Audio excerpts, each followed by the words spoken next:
Bueno,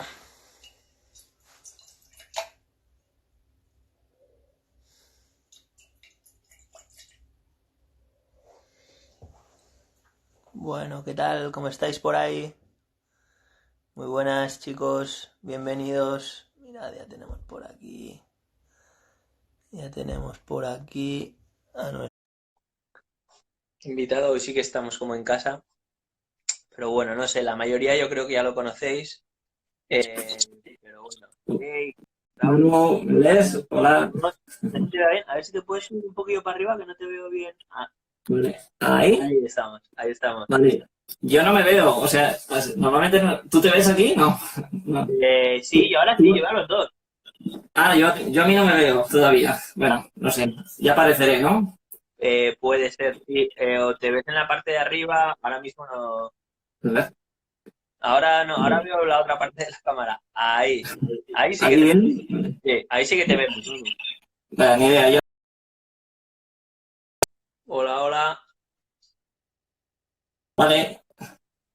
¿Y se me escucha bien y eso? ¿Bien, Manu? Ahí sí, ¿Sí? ahí perfecto, ahí perfecto. Vale, vale, vale. Muy bien. ¿Qué tal va? Pues ya va por ahí animándose la gente. Bueno, sobre todo, primero de todo, muchísimas gracias. No, no, gracias a vosotros, hombre. Ha sido un día un poquillo raro, ¿no? Ostras, ha sido un día duro, ¿eh? Pero además de los malos malos que me podía haber pasado, ¿eh? Pero bueno, nada, ya está superado. Se me tiembla la voz y todo, ¿sabes? Se me quiebra un poco, Bueno, porque ha sido duro. Sí. para el colmo de todo esto, pues bueno, además ha habido un problemilla en el restaurante y ha tenido, pues eso. Ah, cuéntalo, lo cuento yo, vamos, que se me inunda la bodega. Pero nada, 60 centímetros de agua. Y esta noche a las 4 de la madrugada estaba allí con la policía, que había habido un reventón en la calle y bueno, y tenía toda la bodega completamente anegada. Y me he pasado todo el día pues allí, bueno, hemos ido con una bomba y hemos estado vaciando agua durante todo el día. Y bueno, el agua y el tiempo un poco da igual, pero nada, los vinos es lo que más pena me da porque, claro, había cosas que todavía me entraban ganas de llorar, ¿sabes? Estando ahí, cuando estábamos ahí achicando agua. Pero no veas la movida, porque claro, además algunas cosas, pues fíjate, todos los italianos, hoy vamos a hablar de Italia, pues todos los italianos, todos los Barolos, pues bueno, todos los super toscanos, o sea, todo completamente anegado, inundado de agua. Claro, además es un agua que ha entrado de la calle, que no es un agua limpia, por lo tanto, una locura, vamos, una locura. No sé si salvaremos algo, pero bueno, nada, ya está. Sí, sí, una Yo, puñeta, desde luego. yo por la parte que nos pertoca, y lo esto al final no esto, yo avanzo que algo haremos contigo, con Yain y con Raúl en las próximas semanas para echar una mano por lo menos a que esto no sé, algo haremos, le estamos dando forma porque ya por desgracia, todos los compañeros de la hostelería y demás están llevando un golpe fuerte y encima de repente esto es como todo junto. Así que algo vamos a hacer, ya os lo avanzo. A todos los que escucháis por ahí que estáis ahí, algo haremos para por lo pronto, en cuanto Yain reabra, darles motivos para tener que volver a comprar botellas y que les vaciemos la copa. Así Ostras, que yo, algo, ya, sobre todo por eso, porque hay cosas que, bueno, que es que ya no hay, ¿no? No hay en el mercado. O sea, yo recuerdo, tengo aquí una botella, y ya si quieres empezamos a hablar de Italia, tengo aquí una botella que es un Monfortino de Giacomo Conterno del año 96, que bueno, que la botella está perdida.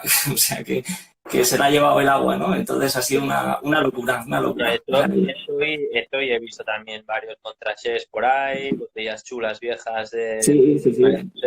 Bueno, bueno, botellas históricas también, porque tenía, bueno, algunos tondonias viejos, Pisón 2004, pues también un par de botellas de Pisón 2004, pues también Caput, así que nada, que Pisón no queda, o sea, 2004 no queda, no hay en el mercado, así que nada, pero bueno, ya saldremos, ¿eh? ¿Qué le vamos a hacer? Todo lo que hay. O sea, que además, Saldremos seguro, pero que además ya te digo que algo haremos especial para que por lo menos podamos echar una mano y sobre todo todos los que estáis ahí pues ya tenéis otra obligación más para vuestra visita mensual a Jaén.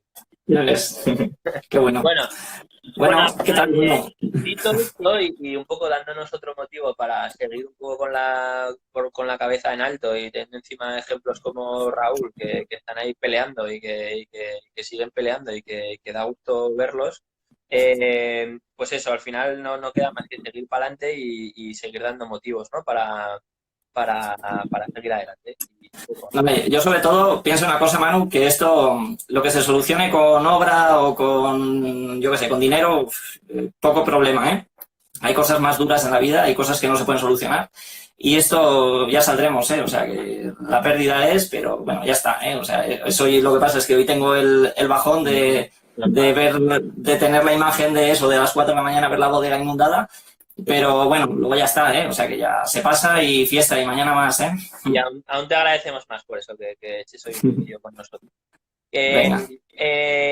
Y al final, ¿de qué veníamos a hablar? Pues con Raúl podríamos hablar de un millón de cosas, ¿vale? Para los que no lo conozcáis tanto, él, dentro de la sumillería de este país, pues es un tío al que respeta a todo el mundo y quiere a todo el mundo por motivos obvios, pero además de esto, en la parte profesional, aparte de tener un restaurante en Teruel que se llama Jaén, que es la leche, y ya de paso vais a visitar Teruel, que también es la leche. Pero antes de esto, la historia viene muy lejos, y también nos lo puedes contar tú, pero ya pues a principios de los 2000 ya estuviste trabajando en diferentes sitios súper chulos. Estuvo en el Bulli antes de que cerrase, estuvo en sitios tan chulos como Enoteca Pinchiorri, en Florencia, y de todo esto, que luego ya le preguntaremos un poco más por experiencias concretas, pero de todo esto, los que lo queremos y los que lo conocemos, lo que sabemos sobre todo es que le gustan muchos vinos, pero sobre todo controla muchísimo de Italia y sabe mucho de Italia y le gusta mucho Italia, ¿no? Y por eso un poco te hemos invitado a hablar hoy de esto en concreto, ¿no? ¿Es cierto o no es cierto lo de Italia? Lo que te gusta. Sí, bueno, fíjate, yo, pues además el tema de Italia fue como, pues un poco en mi final de etapa en el Bulli. Yo estuve en el Bulli en los años 2005 y 2006, 2 temporadas, pero yo el restaurante, el Jaén aquí en Teruel, ya lo tenía en la cabeza. Entonces, de hecho, pues bueno, yo fui al Bulli pues un poco con una etapa ahí un poco entre una cosa y otra, porque yo el restaurante en Teruel lo tenía bastante claro, pero claro, luego surge lo de la oportunidad del Bulli y bueno, me voy para allá arriba, ¿no? Que la verdad es que era una oportunidad chula. Y bueno, y entre el final de la temporada del Bulli en septiembre y en los comienzos de las obras del Jaén, que iban a empezar en enero del año siguiente, del 2007, pues tenían ahí unos meses. Y bueno, y estuve mirando opciones de poder ir y bueno, y surgió el nombre de la Enoteca Pinchiorri. Bueno, la Enoteca, tanto Giorgio como Ani tienen mucha relación con el Bulli y con Juli Soler, con quien bueno, siempre nos acordamos mucho, ¿no? Y le queremos mucho. Y bueno, surge la oportunidad de hacer una pequeña etapa, ¿no? Un stage ahí en la Enoteca. Claro, para mí aquello era un sueño, ¿no? Porque aquello era como brutal, ¿no? De hecho fue como, pues bueno, como decir, ostras, tengo la oportunidad de ir a ver una de las bodegas más impresionantes que hay en el mundo. Bodegas que no busquéis fotos porque, lógicamente, no se permiten publicar fotos de la bodega porque lo que hay allí metido solo lo saben ellos y la cantidad de millones, o sea, yo soy incapaz de calcular la cantidad de millones de euros que puede haber allí metidos, aquello es una locura y la bodega está con todas las medidas de seguridad. Una bodega enorme, no, es gigante. Fíjate, era una bodega, teníamos lo que son referencias de vino, unas 5.000 referencias de vino y gestionábamos unas 145.000 botellas aproximadamente, o sea, una locura, ¿no? Para que te hagas idea, durante el momento de la mise en place, que la mise en place, para quien no lo sepa, es la preparación previa antes de los servicios, pues allí había 6 sommeliers y luego llegué yo, ¿no? Como un poco de estas, ¿no? Y bueno, nos pegábamos los 7 sommeliers durante prácticamente 3 horas de mise en place dentro de la bodega, ordenando la bodega. O sea, imagínate la locura de estar 7 personas sin parar de currar durante 3 horas, moviendo vinos, cambiando lugares, reordenando, llegando cosas que llegaban. O sea, era un espectáculo, ¿no? Brutal. Fíjate, tengo un montón de anécdotas de la enoteca que yo os iré contando, ¿no? Pero mira, te cuento una claro, esto para empezar, ¿no? Te dicen, bueno, tenemos que ir preparando porque tenemos que hacer la pirámide de Ikem. Digo, perdón, ¿la pirámide de Ikem? Sí, de todos los años, con la añada nueva de Chateau d'Yquem, bueno, se monta en mitad de la bodega, se monta una pirámide de botellas, ¿sabes? Compran como unas 200 botellas de Ikem y las van poniendo en forma de pirámide, entonces de allí ya se van cogiendo, ¿no? Las botellas de Ikem. Digo, ¿pero cuántas dices? ¿200 botellas al año? Dice, sí, más o menos, ¿no? O algo así. Había allí una vertical de Chateau d'Yquem, había como 110 añadas de Chateau d'Yquem. O sea, imagínate, además era muy bonito, las tenían todas juntas y claro, ibas viendo el cambio de color. Parecía lo que tiene Atrio, pero con muchas más referencias, ¿no? Atrio tiene muchas, ¿no? 70, 80, ¿no? Pero aquí en Londres también hacen un juego así parecido. Sí. Pues una locura, ¿no? Y fíjate, te cuento otra anécdota. Imagínate, claro, yo soy de Teruel, ¿no? Y por ahí está Ferran Centelles y el capullo de él, ¿sabes? Se acordará, ¿no? Y fíjate, imagínate que llega el de Teruel, ¿sabes? Ahí a la bodega y la bodega, imagínate el tamaño, eran como diferentes salas unidas, que yo el primer día me meto en la bodega, vas ordenando, vas haciendo un poco lo que te van contando y luego no sabía salir, ¿sabes? De la bodega. Entonces, mira, me empiezo a gritar por ahí, hey, hello, is something there, ¿sabes? Yo ni para italiano, ¿sabes? Que yo me iba allí a Italia y no tenía ni idea de italiano que eso. Ahí el de Teruel con el pañuelico, Aguis. Y sí, y ahí andábamos, ¿no? Pero bueno, hay anécdotas que recuerdo con muchísimo cariño, cosas muy chulas. Bueno, por un lado también, o sea, anécdotas muy bonitas, ¿no? Y por otro lado, anécdotas que por otro lado habrá más pausado, que casi considero a veces un despropósito, ¿no? Porque, fíjate, nos ocurrió una vez, esto es cierto, esto es como os lo cuento. Resulta que, bueno, era muy habitual, teníamos muchos clientes, que, bueno, hacíamos como unos 70 clientes diarios aproximadamente, 70 clientes por servicio, y llegan unos clientes y, bueno, llegan con su coche, llegan con el Ferrari, se lo aparcamos y tal, y sería una pareja como de unos 35 años, más o menos, y el chico dice, mira, es que llevo el coche y dice, entonces no quiero que me quiten puntos por el tema del carnet, porque ya me han quitado una vez, pero sí que nos apetece hoy, pues bueno, tomarnos un par de copas de un buen vino. Y claro, le señalan un vino al sommelier en la carta, ¿no? Y era un Romanée Conti del año 95. Y claro, le estaba pidiendo 2 copas de un Romanée Conti del año 95, ¿sabes? Que vendíamos la botella a 5.000 euros. Nada, pues el sommelier dice, pues espera un momento que le voy a preguntar al dueño, al propietario. Y claro, le pregunta a Giorgio Pinchiorri, y le dice, mira, es que hay un cliente que quiere 2 copas de este vino. Y claro, y levanta la cabeza y dice, ¿quién es? Dice, aquellos señores, sin problemas. Abrimos la botella de Romanée Conti del 95, cobramos 1.000 euros de cada copa de vino. Se fueron encantadísimos, súper agradecidos, de verdad, que muchísimas gracias, que es que ya me han quitado puntos, que no quiero que me quiten más, justo entraba lo del tema de los puntos esto. Y bueno, y la botella, claro, se quedó allí, ¿no? Nosotros alucinados, ¿no? Y bueno, ¿y ahora qué hacemos con esta botella? No te preocupes. Y al día siguiente vendimos otras 4 copas en otra mesa, pero sin ningún tipo de problema, ¿sabes? Es como, y bueno, cobramos otros 1.000 euros de cada copa al día siguiente, ¿no? Es decir, una botella de 5.000 euros, al final se cobran 6.000, sin ningún tipo de problema. La gente encantadísima, además. Claro, yo por otro lado ahora pienso, ostras, hay gente pasando hambre, ¿sabes? Y nosotros aquí cobrando 1.000 euros por una copa de vino. Entonces, yo ahora con otra perspectiva, claro, en aquel entonces yo completamente alucinado, ¿no? De lo que estaba viendo, ¿no? Pero bueno, una experiencia bonita, cuanto menos. Muy buena gente, muy buenos profesionales, una línea impecable, muy italianos, ¿no? Muy correcto, todo muy impecable, todo muy poner en valor lo que hacen.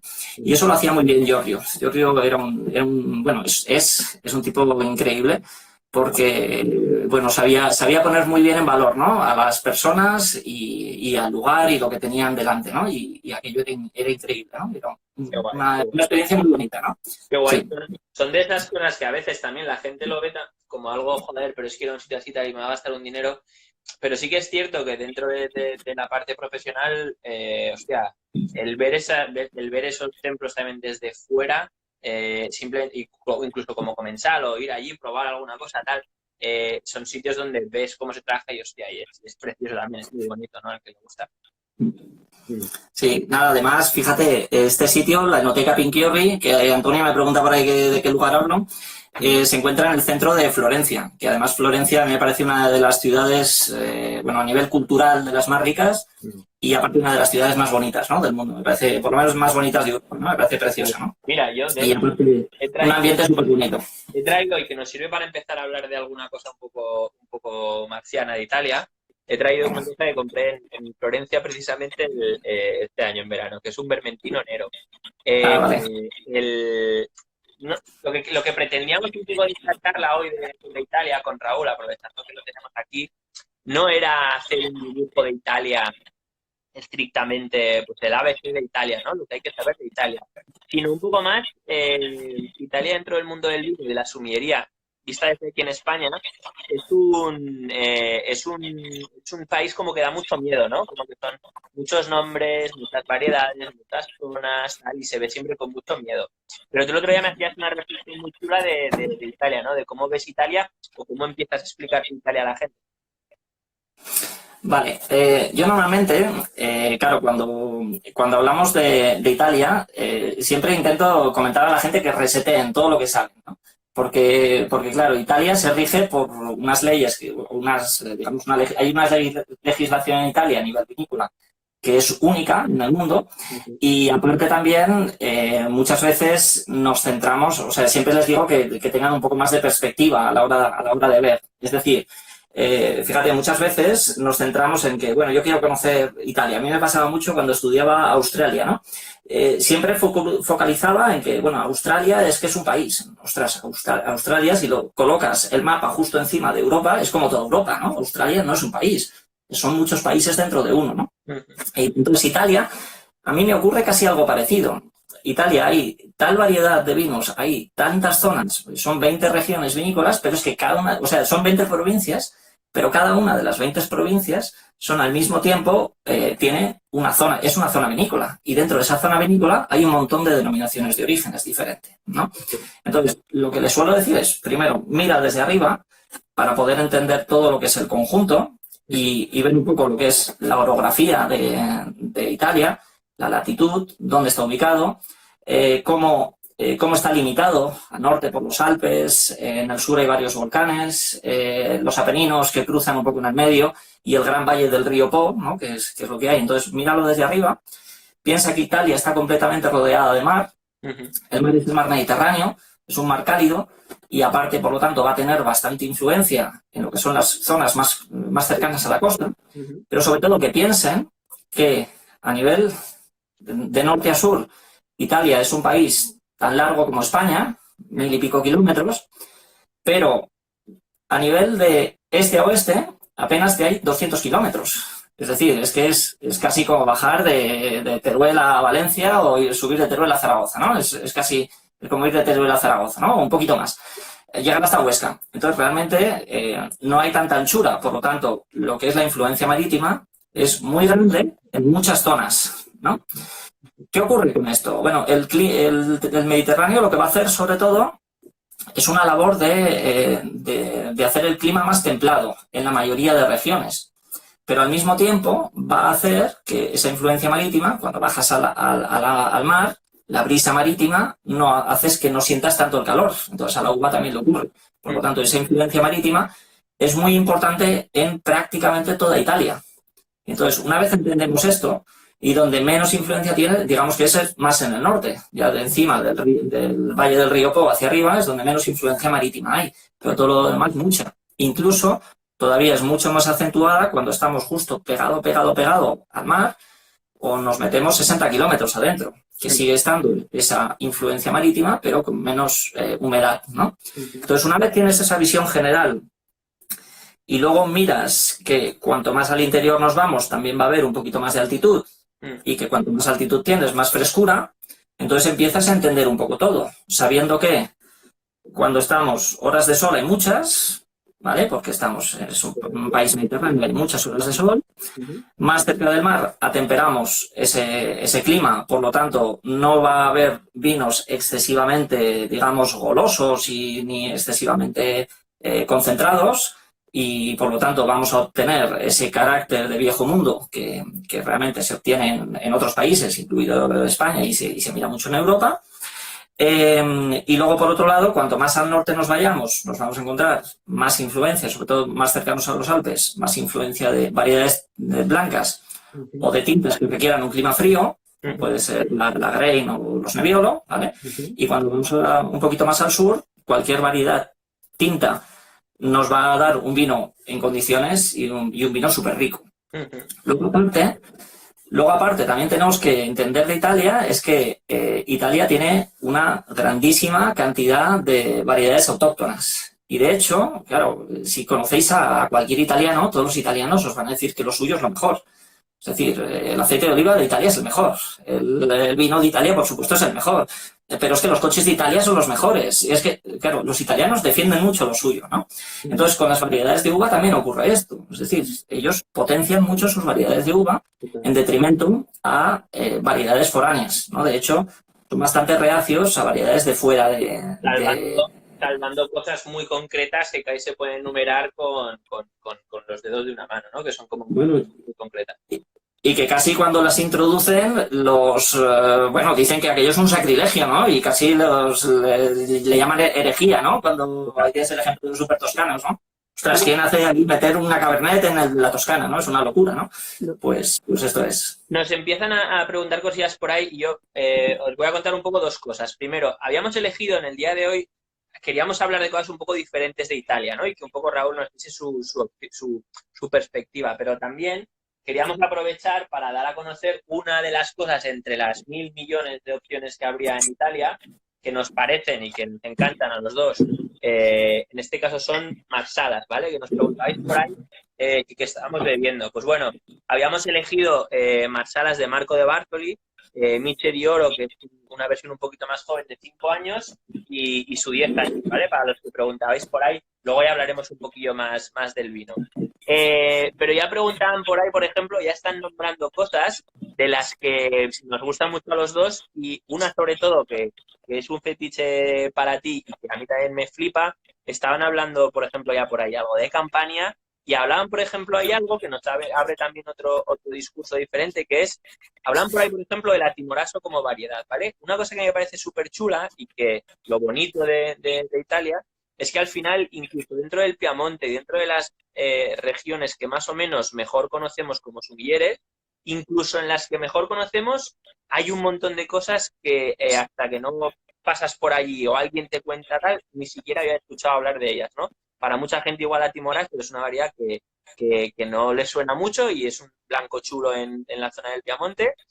Pero ¿con qué cosas te quedas tú que te gusten como cosas diferentes o no tan digamos, cotidianas para la gente? Vale, venga. Yo, a ver, así a grandes rasgos tengo como cuatro zonas que me molan mucho, ¿no? Empiezo por el norte.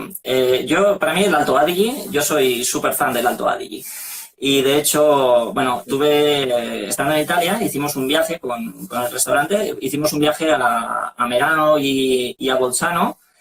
Y bueno, ha sido uno de los viajes, una de las experiencias más bonitas que he podido tener. Pensando, mira, qué grande, qué bueno. Trentino Alto Adige. De mis mapillas. Esto es Trentino Alto Adige, ¿vale? Aquí está, en la esquina, justo ya con los Alpes, tenéis una región que es preciosa. Dinos, vale. Pues bueno, el Alto Adige es una zona donde es muy curioso porque, claro, tú estás en Italia y de pronto pasas el Trentino, que el Trentino es brutal, ¿vale? Que me encanta el Trentino y lo que hace Foradori, pero cruzas el Trentino y te vas más para arriba y de pronto te encuentras que la gente ya no te habla en italiano, ¿no? Te hablan en alemán. Claro, y empiezas a ver que los horarios de los establecimientos cambian, ¿no? Y ya no abren hasta tan tarde, sino que cierran antes. Y empiezas a ver que la gastronomía... no entiendes nada, ¿no? Y dices, pero ¿esto qué es, no? Y claro, es cuando dices, bueno, claro, es que esto era el Subtirol, el Tirol del Sur, es como, claro, esto perteneció a Austria durante 300 años Y de hecho ellos se identifican más con el estilo de vida austriaco que no con el italiano, ¿no? Sí, sí. Y de hecho, bueno, es una locura porque eso también se refleja en los vinos, porque claro, si Italia, casi toda Italia, hay una influencia grande de vinos tintos, justo allí la influencia es al contrario, son variedades blancas. Paradójicamente, muchas de las variedades son francesas, aquí sí, porque hay mucho Pinot Gris, hay Pinot Blanc, hay Sauvignon Blanc, hay Chardonnay. Y luego algunas de las variedades, lo que hay tinto, que sí que son variedades locales. Yo lo que más me alucina es algunas cosas de la Grain que he encontrado, que me parecen geniales, Schiava. Y bueno, es una zona con una influencia de los Alpes brutal, viñedos con una inclinación increíble. Estamos hablando de unas inclinaciones pues similares a las que nos podemos encontrar en el Valle del Río Sil, ahí en Galicia, o en algunas zonas de Alemania. Y aparte con unos estilos muy alemanes, es decir, nada o muy poca barrica o prácticamente nada. Grandes y lo que son grandes formatos, fudres, además muchos fudres ovalados, depósitos de fermentación pequeños, o sea, depósitos de 1.000 o 2.000 litros y además puestos de forma horizontal para que se puedan apilar y claro, un concepto completamente distinto, ¿no? Nada de barrica nueva, todo barrica vieja, pero luego, claro, estando allí, cuando empiezas a probar añadas viejas, vas a una bodega y si tienes la suerte que te dicen, espera, vamos a abrir, y claro, en el momento que dices, bueno, este es el vino joven, ¿no? El que hacemos mezcla y demás, ¿vale? Este es el mismo con 10 años, este es el mismo con 20 años, este es el mismo con 30 años. Claro, este es el mismo con 40 años, el mismo con 50 años, claro. Y te empiezas a quedar como, pero esto de verdad no tiene barrica. Y te dicen, no, esto es la zona, hay una acidez genial, ahí aguantan súper bien. Te estoy hablando de un vino de 10, 12 euros, joven, sin barrica, simplemente pues la fermentación dentro del fudre y ya está, ¿no? Y luego embotellado y durante 50 años en la botella. Y sin embargo el vino se mantiene bueno, ¿no? Con Gewürztraminer, que no veis por aquí, y claro, y dices, ostras, ¿cómo puede ser, no? Y bueno, puede ser por la zona, por la frescura que hay, por la altitud que hay, por la acidez que se consigue. Y bueno, y es una zona que realmente a mí me impactó muchísimo, ¿no? Y no sé, yo ahora mismo estoy pensando en una bodega que es una de mis fetiches allí, que es Cantina Terlano. Tú has probado algo aquí conmigo, que me parece increíble, ¿no? Y me parecen además, bueno, de hecho están sacando como añadas antiguas, como reediciones de Chardonnay, pero que tiene 15 años, ¿no? Y algunos incluso más antiguos, ¿no? Y dicen, bueno, es que esto lo tenemos aquí y vamos a hacer una reedición de nuestro Chardonnay, pero ahora ya es nuestro Chardonnay con 15 años o incluso con 20 o 25 años. Y están haciendo unas cosas muy, muy, muy, muy interesantes. Es una zona brutal, es una zona brutal. Yo me traje cosas, estuvimos este verano por allí con las chicas y flipamos. Primero flipamos con el entorno. Luego te das cuenta de que hay viñedos que son lo que dices, acojonantes. Y es verdad que luego también hay estilos y viñedos. Yo flipé con los Santa Martiner, por ejemplo. O sea, viñedos que están a no sé cuantísimos 1.000 metros de altura y que son capaces de hacer vinos súper chulos, ¿no? Súper frescos, súper lujosos, tal. A mí me flipa también. En esta zona de por ahí también sé que no, un poquito más al este, digamos, un poquito más hacia la derecha en el mapa, también te gusta, igual que a mí, que además antes por ahí estaban preguntando por qué opinábamos de los vinos naranjas. La semana pasada hablamos de ellos y ahí hay otra zona que nos interesa mucho a los dos, que también tiene muchísimas joyas que la gente no suele abrir tanto, que es la zona de Venecia, Friuli, toda esta zona, ¿no? Ya casi con Eslovenia. Yo, Friuli, me parece brutal lo que hay. Y como bien dices, está muy cerca de Eslovenia y en este caso lo que hay es mucha influencia de elaboración con países del este, ¿no? Y lo cual es muy curioso porque posiblemente es una de las zonas de Italia donde mayor cantidad de vinos naturales hay, o de mayor cantidad de vinos elaborados en ánfora o con mínima intervención o bueno, con elaboraciones más tradicionales. De hecho, probablemente mi vino fetiche naranja se encuentra allí, ¿no? Que es Grafner, ¿no? Es Francesco Josko Grafner. Lo cual me parece un concepto alucinante, ¿no? Porque, claro, yo hasta que no probé Grafner, yo pensaba que, bueno, que los vinos naturales eran incapaces de envejecer, fíjate, o sea, yo decir, pero ¿cómo puede envejecer esto si no está protegido, ¿no? Si es imposible que esto tenga posibilidad de madurar, se va a estropear enseguida, si ya está oxidado, ¿cómo no se va a oxidar más y demás? Hasta que probé los vinos de Grafner. Vinos elaborados, bueno, Francesco Josko Grafner se hizo un viaje a Georgia, al origen del vino, a la zona del Monte Ararat, y ahí en Georgia fue a entender por qué el sistema de Coebris y por qué el dejar allí el vino y cómo lo hacían y demás. Y él se decide volver a Italia, al Friuli, a hacer esto, ¿no? A hacerlo además con total convencimiento que va a hacer los vinos en ánforas, que se va a hacer construir unos cuebris enterrados en la tierra para hacerlo completamente igual. Y claro, yo uno de sus vinos, que bueno, tiene varios, tanto el Ribola Ghiaia, como el que luego hace con algo de mezcla, fermentado en ánfora, con pieles, durante casi 4 años dejado el vino allí, prácticamente sin hacer nada, tapado y dejado allí, y después sacarlo, meterlo en barricas otros 4 años, barricas muy viejas para que no aporten sabor, y después con 8 años sacarlo al mercado, ¿no? Y cuando dices, bueno, es que este vino es imposible que esto esté en condiciones, ¿no? Y sin embargo, el vino es impecable, pero es que aparte, cuando lo pruebas después de que lleva 10 años en la botella, el vino es completamente alucinante, ¿no? Y realmente... Abriste una botella de Ánfora de 2004, ¿no? 2004 era, es lo que abrimos. Sí. Increíble, ¿sabes? Y bueno, y volvemos a lo mismo, es un poco acidez, zona, uva, por supuesto también, y luego también es entender, ¿no? Y entender el sistema. Claro, Grafner además completamente convencido de biodinámica, ciclos lunares y demás, además es 100% convencido, ¿no? Y yo no me lo creía, claro, hasta que no probé Grafner, ¿no? Y digo, ostras, esto es guay, ¿no?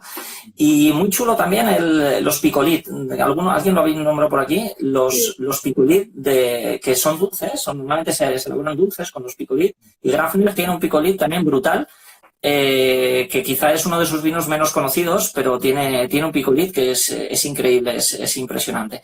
En el Friuli ya no solo esto, no solo vinos naturales, porque yo hay otro elaborador que me gusta mucho, que es Colavini, y que elabora con más limpieza, pero tiene un par de cosas interesantísimas. Fíjate, con Colavini, con el señor Eugenio Colavini, coincidimos cenando juntos en el concurso del mejor sommelier de Europa, aquí al lado, uno con otro, nos sentaron aleatoriamente y coincido con el señor Colavini y bueno, y me encantó conocerlo. Y luego conseguí sus vinos aquí en Teruel y me llegan hasta aquí. O sea que es guay. Por cierto, él es de los de la corriente dentro del Friuli a los que no les gusta mucho que les hablen de Orange Wines, ¿no? Que un poco, yo me acuerdo, no sé dónde exactamente, pero leí alguna vez alguna cosa sobre que es de los que cuando vas a la bodega no le tienes que preguntar por Orange Wines porque te dicen que no, eso lo hacen otros, son unos guarros, ¿no? Más o menos. Sí, y además es uno de los que defienden la Chardonnay, como variedad de uva en la zona. O sea, lo cual es, claro, por un lado dices, no quiero vinos naranjas, pero claro, por otro lado, encima se está defendiendo la Chardonnay, claro, es una de esas personas que le están diciendo, oye, tú no eres muy patriota, ¿no? No eres muy italiano, ¿no? Y es un poco esto. Bien, antes de pasar de zona, a mí hay otra zona que me flipa en el norte, por dejar un poco el norte, que siempre es verdad que tendemos o quizá el norte has tenido siempre una especie de percepción de mayor, y quizá por norte ya casi incluimos de Toscana hacia arriba, ¿no? Ya Toscana no está en norte, pero bueno, parece como que tenemos esa especie de percepción como en el norte está, digamos, como los vinos finos italianos, ¿no? De alguna manera, y parece como que siempre al sur lo castigamos un poquito más y como que sean siempre vinos un poco más maduros, no tan de grandes vinos, ¿no? Como que para abrir grandes vinos te vas al norte. Pero hay una zona que me ha dejado también flipado estando allí, es el norte del norte, que el norte del norte en la zona más occidental, la parte del norte del Piamonte. La parte de Gatinara, la parte de Valtellina, la parte de Colino Varesi, incluso la zona de la Osta, que da cosas sensacionales, incluso vinos de hielo, de Morgué, de cosas súper chulas también. Bueno, Valle de Aosta, quizá la pega que tiene es que, claro, no tiene terreno, ¿no? Porque, claro, condiciones las tiene todas, porque, claro, está muy al norte, tiene muchísima frescura y muchísima capacidad, los vinos tienen muchísima capacidad de envejecimiento. Pero, claro, lo que no tiene es terreno, ¿no? Es una zona completamente montañosa, está más destinada al turismo de montaña y es verdad que es una zona increíble, es preciosa, pero le falla el terreno, ¿no? También hay que no has comentado los Valtellina, ahí en la zona de Lombardía, ¿no? Que es como un buen inicio, ¿no? Antes de suelo yo recomendarlos antes de intentarte meterte de lleno con Barolo Barbaresco, intentar probar algo con algún Lange o con algún Valtellina. Ahí de Arpepe precisamente preguntaba por ahí, ¿no? Que hablaba por ahí alguien de Arpepe, de uno de los elaboradores míticos de la zona. Sí, y sí, vamos, por eso es que es una de esas zonas que para mi gusto son con mejor relación calidad-precio, porque claro, siempre que hablas de Barolo Barbaresco siempre te vas muy alto, ¿no? Que es lógico también, porque al final esto es oferta y demanda, y mientras Barolo y Barbaresco, pues bueno, sigan teniendo la demanda que tienen, que claro, los vinos son lo que son, los vinos son alucinantes, o sea, mis vinos fetiches son los Barolo, ¿no? Entre otros, pero bueno, generalmente son estos. Y sí que es verdad que claro, son vinos que antes de introducirte por aquí y meterte de lleno con un Barolo, no está de más probar antes un Valtellina, ¿no? O incluso un Lange, que hay cosas interesantes también en Lange. Gatinara, a mí Gatinara me flipa. Yo me acuerdo de hecho, Agustín Trapero en Londres nos abrió un Palana del 98 Qué bueno. de llorar. Estaba por ahí también Alberto Nadón estaba por ahí y él estaba conmigo. Nos abrió una botella fantástica para creer en la Nebbiolo más allá de lo que es el Barolo y el Barbaresco, que es fantástico, pero que hay vida más allá, ¿no? Hay, al que estaba viendo ya el reloj y me estaba poniendo nervioso porque yo creo que pueden estar 17 horas escuchando hablar de Italia. Pero cuéntanos tú ya hemos hablado, ¿no?, de algunos de tus fetiches, pero más cosas que para ti tengan un significado especial. Yo me estoy acordando de aquí, ahora estoy viendo una botella de Borgoño que le tengo mucho cariño, que también me recuerda un poco a ti. Del 61, ¿eh? Joder. Vaya tela, ¿eh? Siempre me recuerda a ti. 85, vale. Una de las primeras cosas que abrimos Qué bueno. En Zaragoza fue unos Borgoños, me acuerdo que estabas tú y tal. Pero cuéntame alguna anécdota tuya con algún vino que digas, hostia, nos preguntaban por super toscanos, por tal. ¿Qué se te ocurre? Vale, mira, supervinos, ¿eh? Te hablo de dos supervinos. Yo, fíjate, y vuelvo al restaurante, a la Enoteca Pinchiorri. Yo el día de antes de terminar mi stage en la Enoteca Pinchiorri, Giorgio Pinchiorri me cogió y me dijo, bueno, mañana te vas, pero te han faltado probar por lo menos 2 vinos. Dice, y no te puedes ir de Italia sin probar estos 2 vinos, ¿no? Y claro, yo me quedé como, bueno, vale. Entonces, bueno, normalmente Giorgio comía con los maîtres y con los jefes de cocina en una mesa y el resto de personal comíamos en otra mesa, ¿no? Y ese día me dijo, bueno, hoy comes con nosotros. Entonces, abrió 2 vinos que los recordaré siempre. Uno fue un tinto, fue un Monfortino del año 97 de Giacomo Conterno. Y claro, él me explicó, dice, mira, Monfortino va a ser una de las grandísimas añadas de Barolo y del Piamonte. Todavía no lo es porque es muy joven. Dice, estamos en el 2006, esto es un 97, es muy joven. Y bueno, y este Monfortino es probablemente el estilo clásico, dentro de la parte clásica de los Barolos, es el estilo más perfecto que se ha hecho nunca, ¿no? Y que es. Entonces, ese día abrió un Monfortino para poder yo comer con ellos. Y luego abrió un vino dulce, que fue un Occhio di Pernice, que esto es un vino menos conocido, ¿sabes? Un Occhio di Pernice. Los Occhio di Pernice son vinos dulces que se hacen en la zona de la Toscana, es decir, son vinsantos, pero el Occhio di Pernice se hace con una variedad tinta, que es la Sangiovese, pero vinificada en blanco, y envejecido durante muchos años. Entonces, me dijo, el mejor es el que vamos a abrir, que es un Occhio di Pernice de Avignonesi, que, bueno, solamente se vende en medias botellas. La botella, quiero recordar que eran 300 euros, 300 y algo. Joder. Y puedo decir que es el vino dulce más impresionante que he probado jamás. O sea, ha sido una cosa, fue una cosa increíble. Era del año, si no recuerdo mal, era del año 91 y fue una de las cosas más finas, más elegantes, más deliciosas que he probado nunca, ¿no? Occhio di pernice, en italiano es ojo de perdiz, y es esto, es la Sangiovese en dulce, vinificada en blanco y dulce. Brutal, o sea, absolutamente impresionante, ¿no? Y son para mí como dentro de lo que son grandes vinos, siguen siendo como mis dos vinos fetiche, ¿no? Y especialmente el tinto, especialmente Monfortino, porque Occhio di pernice de Avignonesi es prácticamente imposible de encontrar, no hay. De hecho, yo a Viñones sí que conozco la bodega, pero no, vamos, ni Sí. siquiera he visto la botella de Son todo barricas pequeñas, formatos muy pequeñitos y bueno, y es algo que no hay, vamos, no hay, o sea, en el mercado no hay. Qué guay, qué guay. Te Bueno, cuento más cosas. Déjame que te cuente una cosa del norte. Antes de bajar al sur, déjame.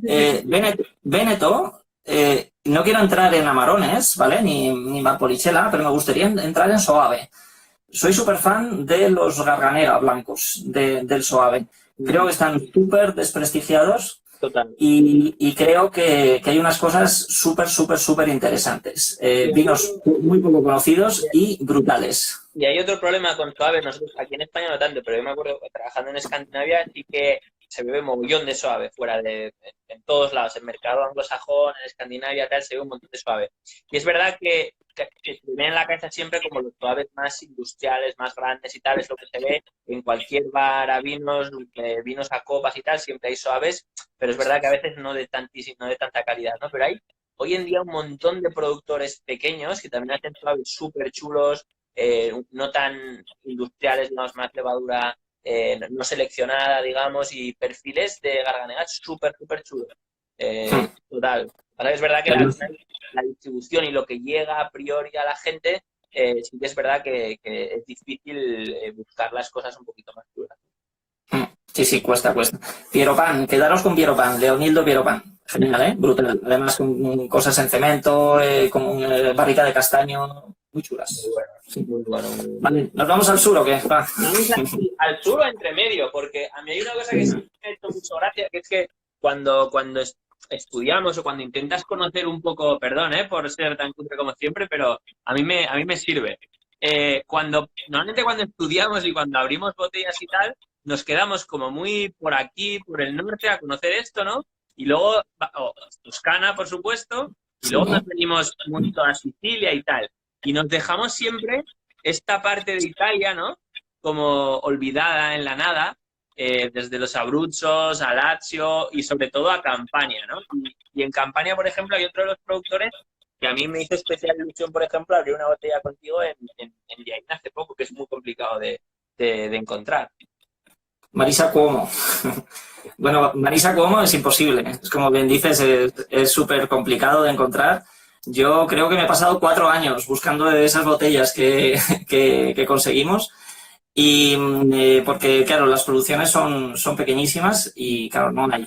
Fíjate, la Campania, para que todo el mundo se sitúe, estamos al sur de Nápoles. Entonces, es una zona, todos conocéis la historia de Pompeya, entonces tenemos el Vesubio, el volcán, que influencia prácticamente casi toda la zona, pero realmente Marisa Cuomo es como, sí está en Campania, pero está en la parte más en la costa, literalmente está en la roca, ¿no? en el propio acantilado.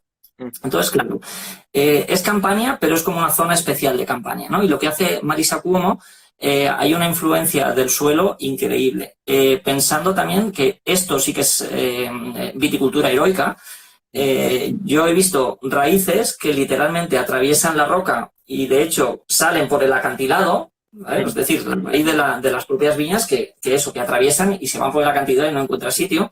Y les he visto hasta, bueno, sujetar las raíces que salen, pues sujetarlas para que la raíz no se rompa porque ha atravesado la roca y en lugar de llegar a una cantidad, pues todavía hay tierra, entonces prefieren que la raíz se mantenga porque la viña no se estropee. Entonces, claro, está tan pegado en el mar que claro, hay una frescura y hay una influencia de la brisa marina, que hay una frescura increíble, entonces consiguen una acidez genial. Aparte, ya no hablamos de las variedades autóctonas que hay aquí, bueno, que es que hay un montón de variedades autóctonas, cosas chulísimas. Y claro, lógicamente es obligatorio visitar Pompeya cuando llegas allí y de pronto en Pompeya encuentras viñas, ostras, y dices, pero es que hay viñas que claro, bueno, que se están criando y que están dando vino, ¿no? Y es como un proyecto muy chulo que tiene la bodega Mastro Berardino, Sí, han que, nombrado por ahí antes. Y ahora están que hablando de tiene, un lleno de Avelino. sí, esto está un poquito más en el interior, lo Avelino. Ahora hablamos de los Fiano de Avelino y los Greco di Tufo. Pero bueno, os hablo de este vino. Le llaman el vino de la Villa del Misterio.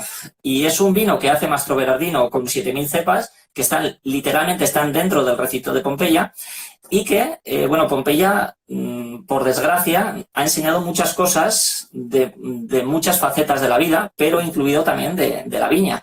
De hecho, en Pompeya hay como mosaicos y quedaron escritos que había un tipo de cultivo de la vid que le llamaban el método Falange, que era una especie o posiblemente uno de los primeros emparrados. Estamos hablando del año 79 después de Cristo y era una especie de emparrado, ¿no? Y de hecho hay una variedad de uva que se llama falanguina en la zona, que un poco viene el nombre por el método de Falange, que es el método de dirección de la vid, que era como la primera dirección de la vid, ¿no? Una de las primeras que quedaron ahí reflejadas. De hecho, el viñedo de la Villa del Misterio, que está dentro de Pompeya, lo que hace es, bueno, está con el método de poda y el método de dirección de la vid, que era el que se usaba en Pompeya, estamos hablando en el año 79 después de Cristo, lo cual es absolutamente increíble, ¿no? Incluso con una variedad autóctona que están recuperando, que es la variedad, espera a ver si me acuerdo, esquiachinoso, creo, si no recuerdo más, esquiachinoso, algo así creo que es. Aparte del agliánico y piedirroso, pero la que están recuperando, que era como una variedad que tiene más de 2.000 años, es esta, ¿no? Lo cual es increíble. Y otra bodega muy chula de la zona, que de esta ya trabajábamos en el Bulli con ella, es Mastro Berardino. Una bodega súper interesante también, que hace unos tintos muy, muy chulos también. Incluso tienen algo de Syrah, es decir, le prueban otras cosas, pero son como, fijaos, hay una gran diferencia entre lo que hablamos de Marisa Cuomo, muy, muy pegada al mar. Volvemos también a ese agliánico y piedirroso, pero con muchísima más frescura, que hay una diferencia increíble con el agliánico que se hace en Pompeya, un poquito más en el interior, lo que hace Mastro Berardino, y con una enorme diferencia a Mastro Berardino, que simplemente cada bodega está separada por 20 kilómetros, pero son 3 mundos, y todo debido a la influencia que hay en el mar.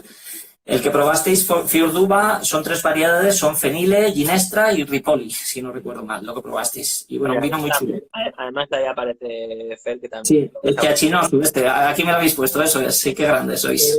Preguntaban por ahí también, que a mí es una zona que me interesa mucho en Unexpensive, en vinos que no son demasiado caros, pero que dan unos estilos súper chulos, para mí, como blancos secos. Estaban hablando también por ahí de Verdicchios di Jesi. Hay una zona que nos hemos dejado Sí, digamos, en la costa oriental, que es la zona sí, de Marque, de la marca, que vamos para allá. también hay unos blancos fantásticos, Verdicchios, sobre todo. Hay una zona, una denominación que me gusta mucho, que es Matelica también, que hacen cosas. O sea, nos dejamos ahí entre medio un montón de zonas.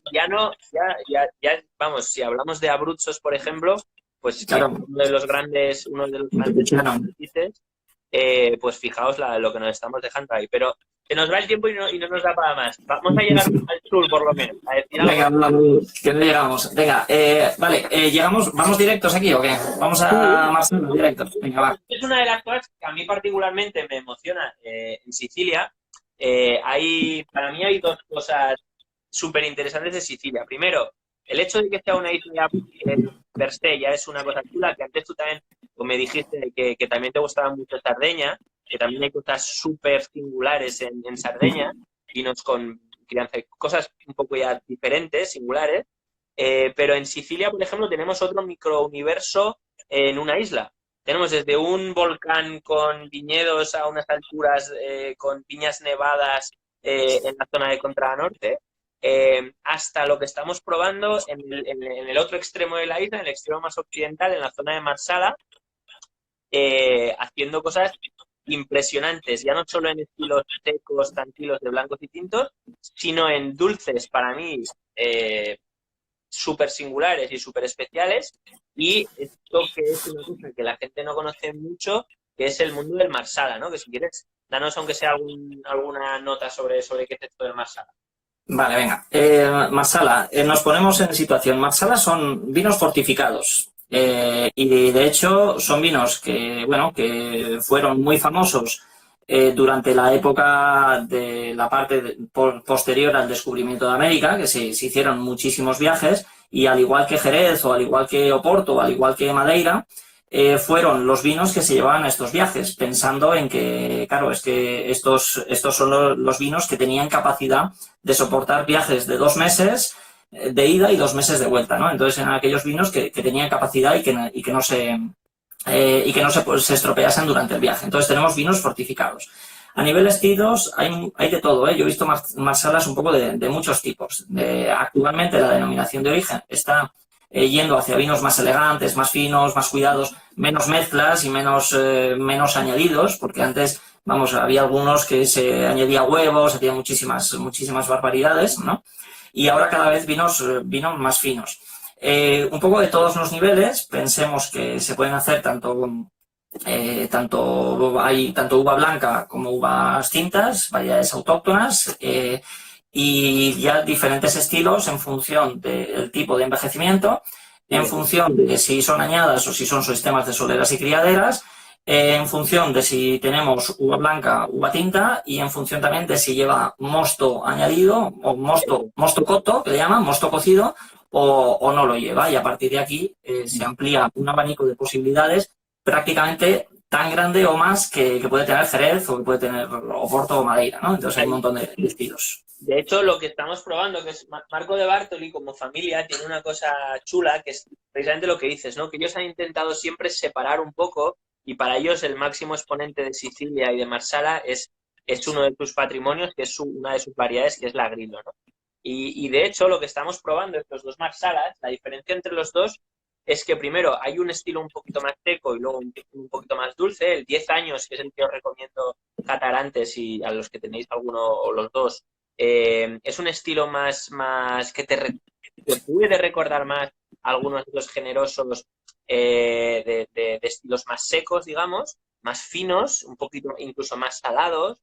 Es un reserva 10 años, y el otro ya sería un estilo que se va casi a los 90 gramos casi de azúcar, pero que aún así tiene mucho de todo. No es el típico vino dulce que es un vino dulce y ya, ¿no? Sino que son vinos que tienen muchísimas cosas, que a mí gastronómicamente me parecen o sea, gigantes. Me parece y una cosa chula es que ellos trabajan, cuando tienen adiciones, trabajan con mistelas propias, que tienen con sus propios mostos, con sus propios alcoholes o bacorit de sus propias uvas.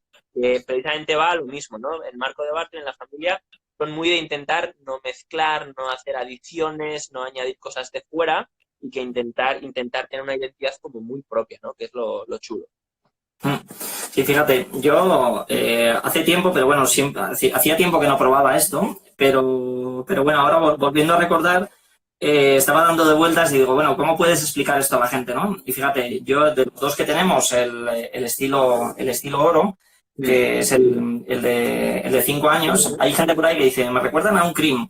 Fíjate, a mí me recordaba casi a un pale cream oxidado, ¿sabes? O sea, un poco salvando las distancias, ¿sabes? Es decir, un vino que no es muy dulce, por lo tanto no se convierte en palagoso, no necesariamente un vino de postre, todo lo contrario, un vino muy chulo como aperitivo, un vino muy chulo para romper a mitad de comida, es decir, da muchísimas opciones, por supuesto también como postre, pero no necesariamente. Y eso, a mí me recordaba como un pale cream, como que se ha oxidado un poquito, muy, muy chulo. Y el otro me recordaba mucho como un amontillado dulce, ¿sabes? Como una cosa, claro, que dices, ostras, claro, un amontillado cortado con algo de azúcar. Sí. Eso es, sí. Y además con el justito de azúcar, porque prácticamente no tiene nada y prácticamente... En unos 40 gramos más o menos, pero lo mismo. No es una zona que tenga especial acidez, pero sí que hay esta magia un poco de la sensación de acidez, la sensación de frescura o sapidez, o como lo quieras llamar. Pues sabes que aquí en realidad no hay acidez, no, pero sí que hay esta sensación de frescura y tal, ¿no? Sobre todo en el 10 años y de ahí para adelante, ¿no? Que como decías, hay estilos soleras, digamos, pero por ejemplo nosotros traemos algo de estáticas, del 87, por ejemplo, son vinos que parecen amontillados viejos, una pasada, y son cosas muy chulas. Hablaban por ahí también, es verdad que Sicilia es muy grande y que incluso Marco de Bartoli, por ejemplo, hace también vinos que no son estrictamente más caras, digamos, fortificados y tal, hace también algún vino blanco, sobre todo trabajan mucho con pieles.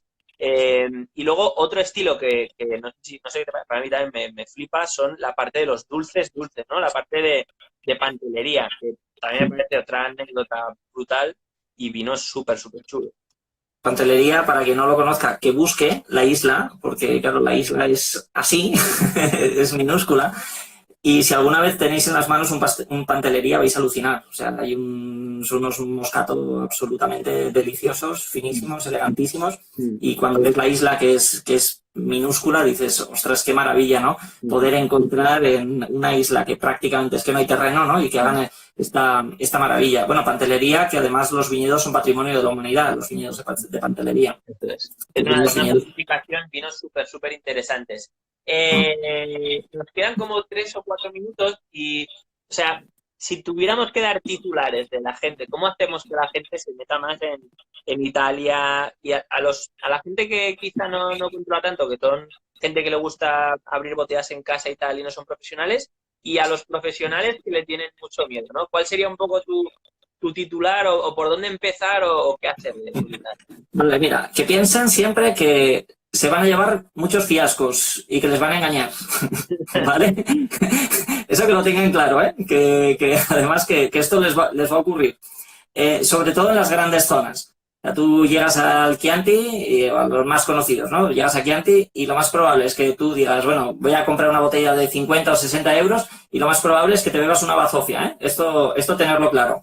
Incluso te pueda pasar en el norte, pero que no le tengan miedo a empezar por estas otras zonas menos conocidas, que hay cosas muy, muy chulas. Pero eso sí, aquí no llegan. Entonces hay que buscarlas mucho. Que no esperen vinos económicos para nada, ¿eh? Es decir, que tengan claro esto. Que por favor que no pierdan la perspectiva de variedades autóctonas italianas, porque bueno, hay opciones muchísimas, y pese a que esos chascos que se van a llevar sí o sí, porque nos ha ocurrido a todos, a mí el primero, ¿sabes? Incluso estando allí mismo en Italia me ha parecido bueno, que me estaban engañando, pero pese a todo, todavía hay cosas que cada vez que las descubres, o cuando descubres uno de los grandes, realmente es cuando puedes llegar a emocionarte, ¿no? con el vino italiano. Que hay grandes vinos que cuando consigues encontrar añadas viejas, los vas a recordar para toda la vida. Y ahí está sacando las botellas de Sicaya, Borgoño, que sí que son los grandes, pero bueno, son esas botellas que realmente van a convertirse en esos iconos que vas a tener para toda la vida, ¿no? Un titular tuyo, personal, ¿con qué te quedas si tienes que elegir? ¿Barbaresco, Barolos o Super Toscanos? Yo soy de Barolo. Yo soy Barolo, sí. Pero cuidado, no reniego, al contrario. Me encanta Super Tuscans, me encanta Barbaresco, pero es que me encanta Campania, me encanta el Friuli, me encanta el Trentino, me encanta el Alto Adige. Claro, por favor, viajar a Italia porque los viajes son geniales, hay vuelos súper económicos. Ya hay dos recomendaciones. Una, viajar a Bérgamo porque desde la zona, si os gusta el vino, podéis probar un montón de cosas un poquito más olvidadas de lo que hablábamos antes, de Valtelinas, de toda esta zona de la zona de los Alpes, y también llega muchísimo vino del Véneto y puedes probar un montón de cosas chulas, también de Lombardía, espumosos, etcétera. Y sobre todo lo que hablábamos los dos del tema de Alto Adige. Es una zona súper cómoda para viajar, para ir tranquilamente pues, con el coche o con una caravana o como quieras. Y es súper fácil en muy poco tiempo ver muchas cosas y entender muy bien toda esta zona, ¿no? Incluso si alguien está pensando en volar, que piense incluso llegar a Eslovenia y cruzar. Porque no está, es todo lo contrario, está muy cerquita el Alto Adige y el Friuli, ¿sabes? Y es un viaje muy chulo llegar a Eslovenia y cruzar el Friuli y llegar al Alto Adige. Es decir, porque tú lo hiciste como en autocaravana, ¿no? Llegaste, o sea que es precioso, ¿no? Pero si alguien quiere llegar más rápido, ostras, llegar a Eslovenia y cruzar al Friuli, que no es descabellado, ¿eh? Nos cierran el garito, Raúl. Vale. Que muchísimas gracias, que haremos algo, Gracias, Manu. que habrá que apoyar a Raúl y a todos los sitios pequeños y estar con ellos, y que muchísimas gracias, que un abrazo súper fuerte a todos y que ánimo y que salimos de esta.